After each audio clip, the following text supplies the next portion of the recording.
ESPN recently put out an article that put the Bulls in a category that says they will not compete until maybe 2032. That's 6 years. 2032, 6 years. Caleb Wilson will be 25. Matas Buzelis will be 27. Josh Giddey will be 29. And that's when ESPN thinks is the soonest that the Chicago Bulls could contend. Now, while this isn't necessarily against common thinking and the timelines that we've seen historically in the NBA, but I think one thing that's been made evidently clear in the recent NBA, as long as you maximize on your draft picks and take that seriously, as long as with development, it doesn't take 5 or 6 years before you can start competing. We're going to talk about what that means for the Chicago Bulls, the points that the ESPN made. We're going to make some counterpoints to that as well. We're going to have some fun. All that and more right after this.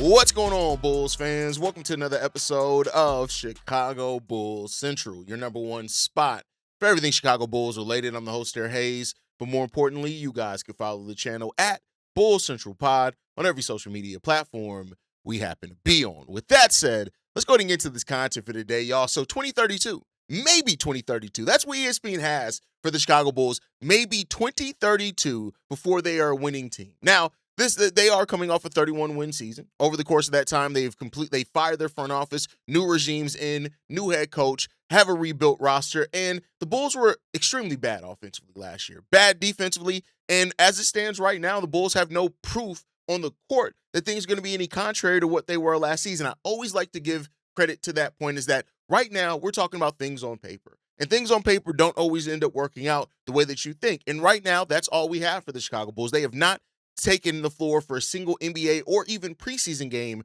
for that matter. So new front office, new coach, new core, new system, all that. And I think that's saying that the Bulls, because they are at the ground level of a rebuild, is there. But saying 2032 just feels a little bit extreme in the high end of things going wrong, right?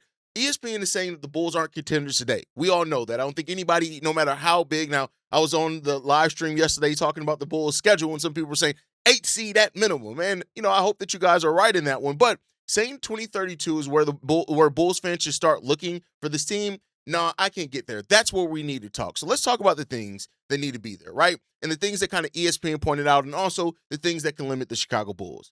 The Bulls still need a championship caliber number one.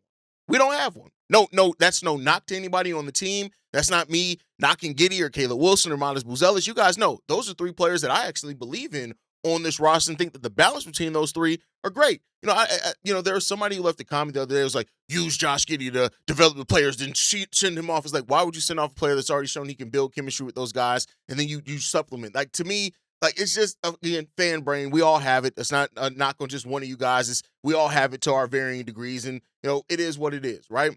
And so the Bull, like, when you look at recent champions, they have a player that is either you look at and say, this player could be one of the best in the NBA, or you even say, hey, that could be a future Hall of Fame caliber player. Let's just look at the teams. Like, you look at the OKC Thunder, you look at the San Antonio Spurs, right? Now, those guys have guys on it that you can think are going to contend for MVPs. You look at even the champion New York Knicks, with their best players, Jalen Brunson, and mix of Karl Anthony Towns, and they supplemented it really well. Now, you don't look at Jalen Brunson necessarily and say he's a Hall of Fame caliber player, but he is a player that can be the engine of the offense, and they've constructed a team really good around what they need. They've shown to do it the other way, right? Same with the Indiana Pacers a year ago, and hopefully they're going to be back at that this season. The Detroit Pistons, they have a true number one in Cade Cunningham who's still developing, right? So you've seen those things. The Bulls do not have that player yet. Now, that player doesn't mean that player's not already on the roster. They just haven't gotten there.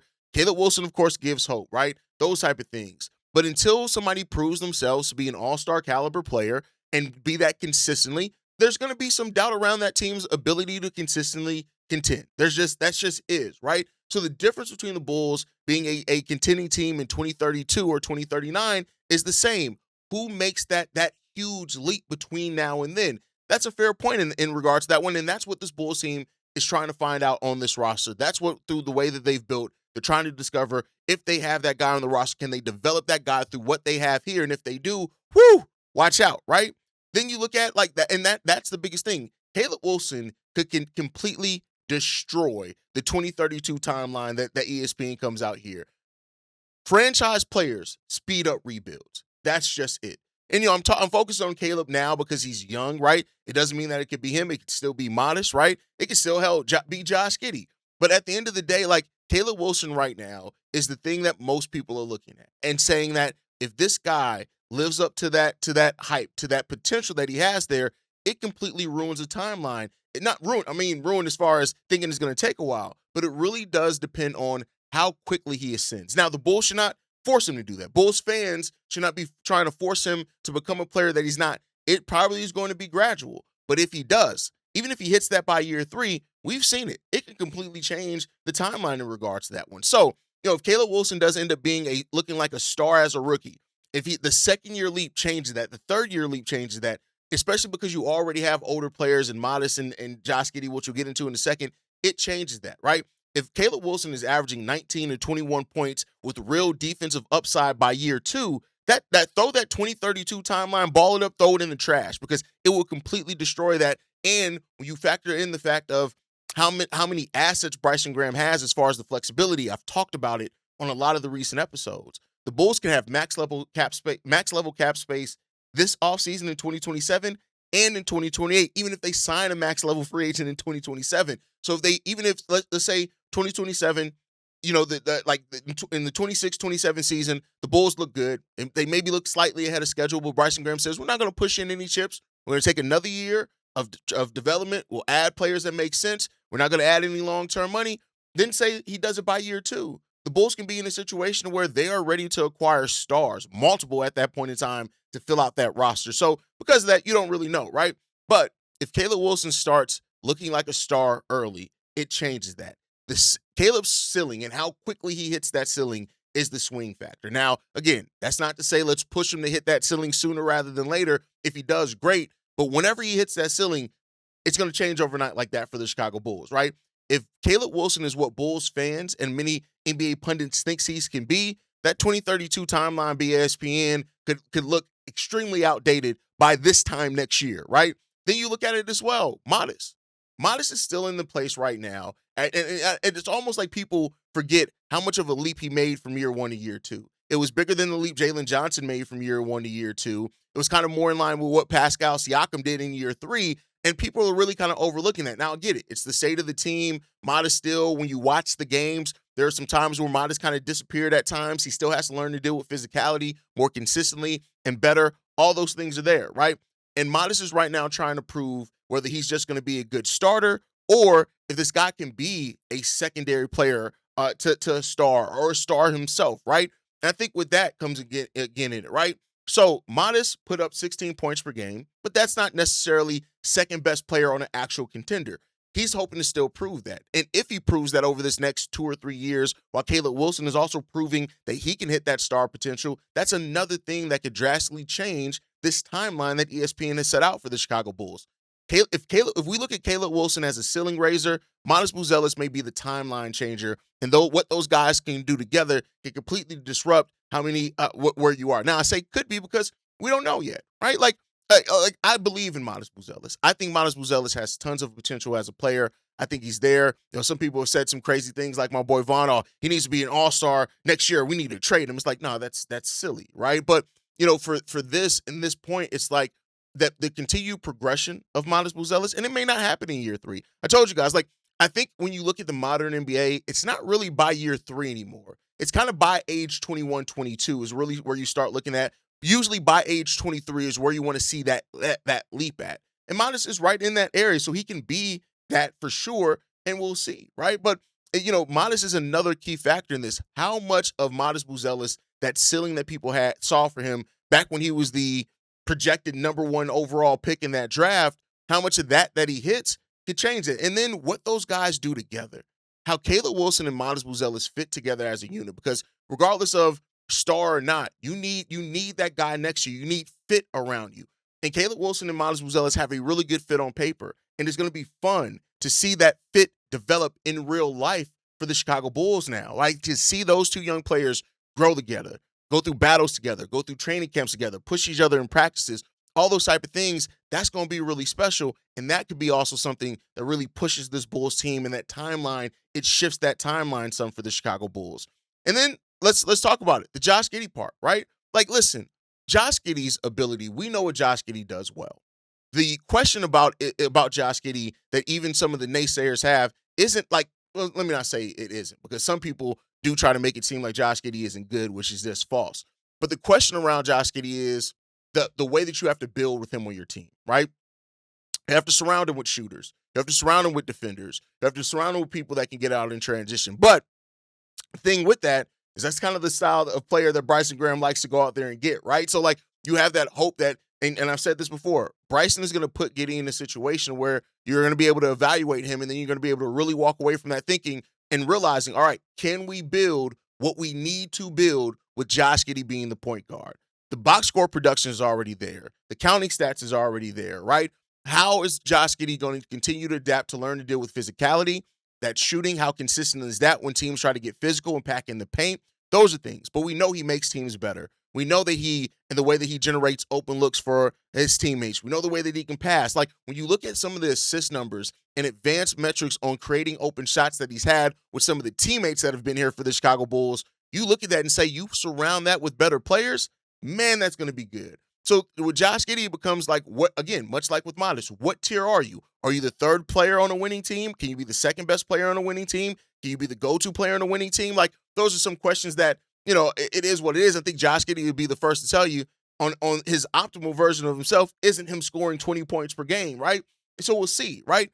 Coexisting with the forge that we're building with, thriving with those guys, showing that your development, getting the rights. Like, Nick Claxton is a litmus test as well for Josh Giddey. Not saying that it has to be Nick Claxton, but how much better can you make a center like that offensively? Because if you can make that center a threat offensively, much like Chris Paul did with Tyson Chandler, then that's another added value that you have to your team, and it makes it simple because now you can focus on a defensive-minded big that doesn't stretch the floor because you have a Josh Giddey as a point guard that's going to help elevate that guy on offense, and then what they bring defensively is going to be there. There are fair questions to ask about Josh Giddey.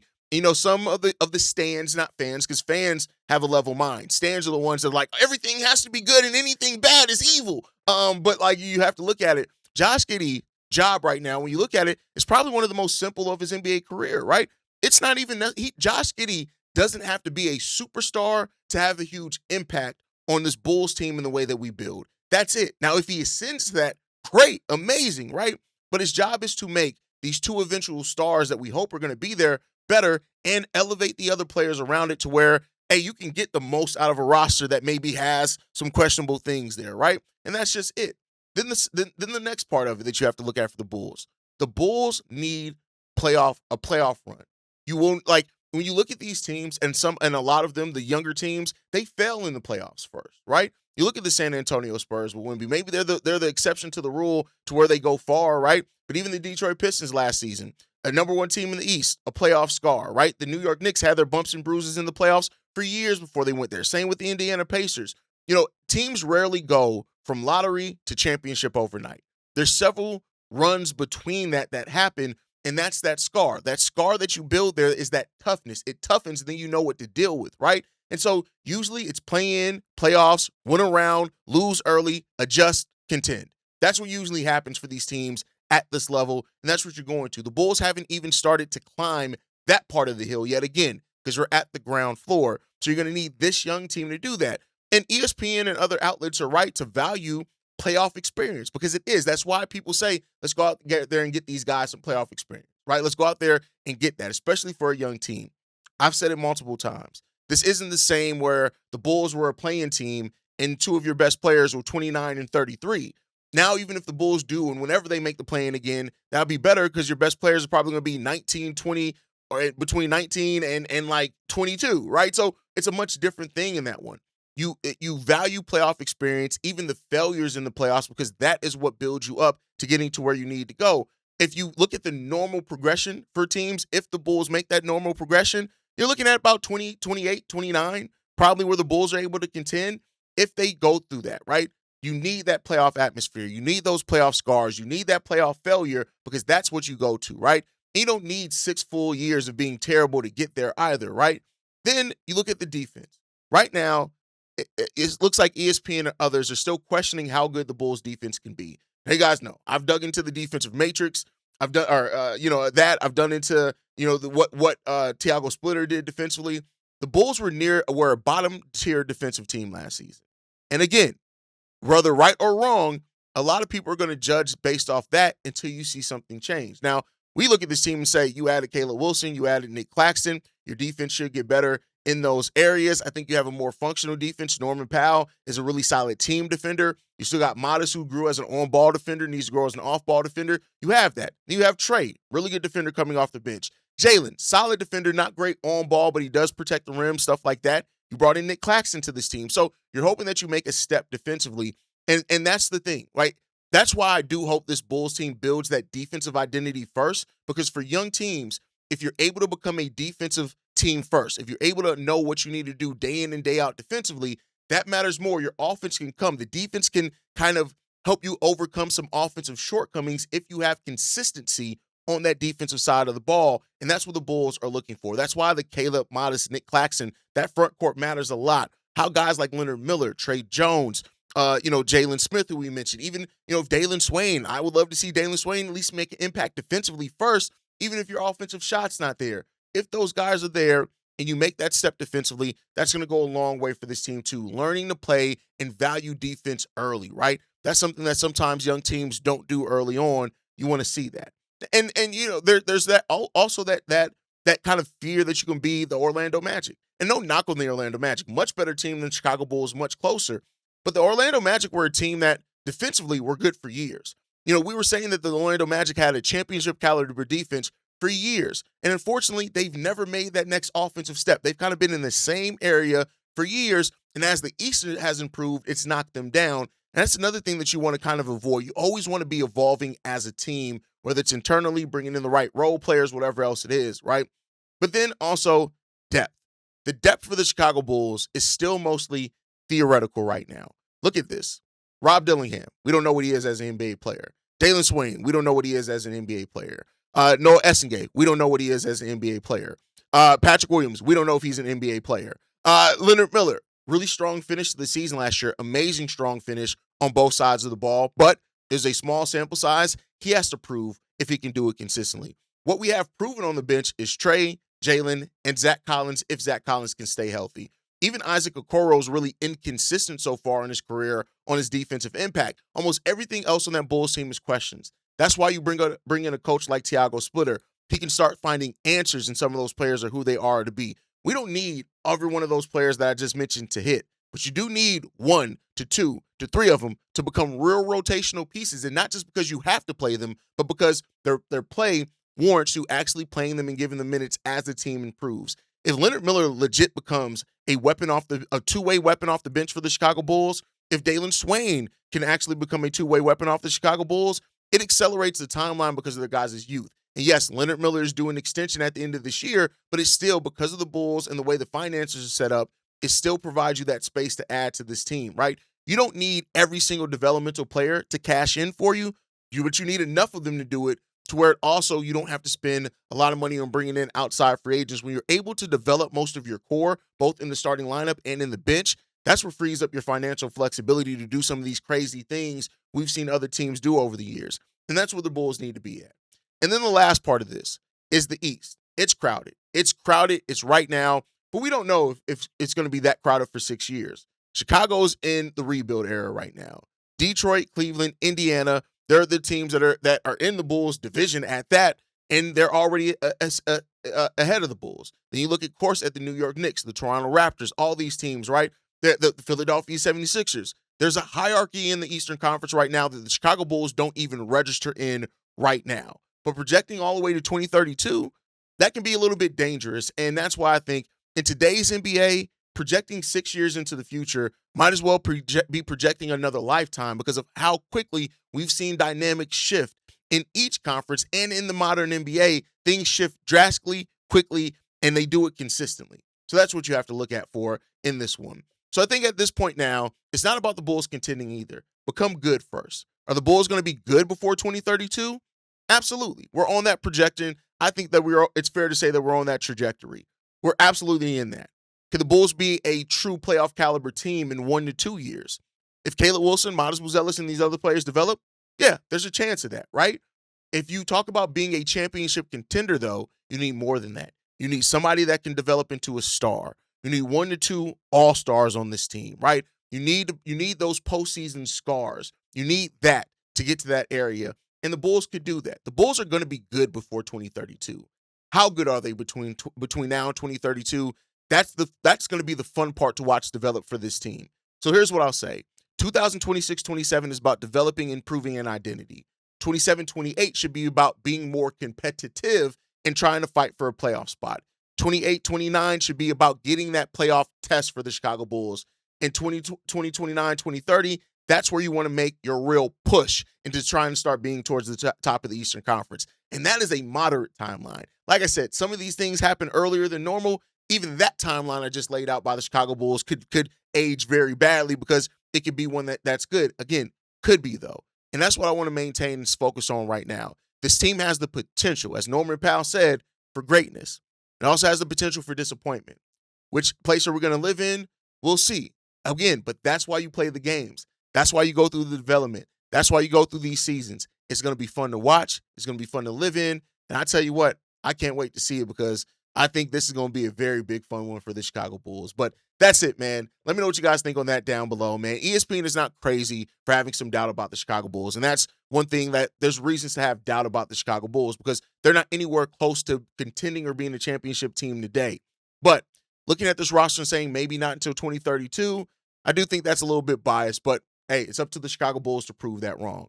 But let me know what you guys feel on that down below. Make sure you guys sound off in that comment section. I want to hear how you guys feel about it. What's your timeline for the Chicago Bulls? What do you think needs to happen for us to hit whatever timeline you have for the Chicago Bulls as well? Let me know that down below. Make sure you guys like the video, subscribe to the channel, hit that notification bell so you never miss an episode or an upload. You can follow us at Bull Central Pod on every social media platform. You can send us any feedback, questions, comments, concerns. bullcentralpod@gmail.com. And lastly, if you want to leave a text message and or voicemail for the mailbag, the number to do so, 773-270-2799. We are the #1 spot for everything Chicago Bulls related, but that is thanks to you, lovely and beautiful people. And like I like to end every episode on, go Bulls. Love you guys. See you right if you can, y'all. Peace! This has been a presentation of the Breaks Media.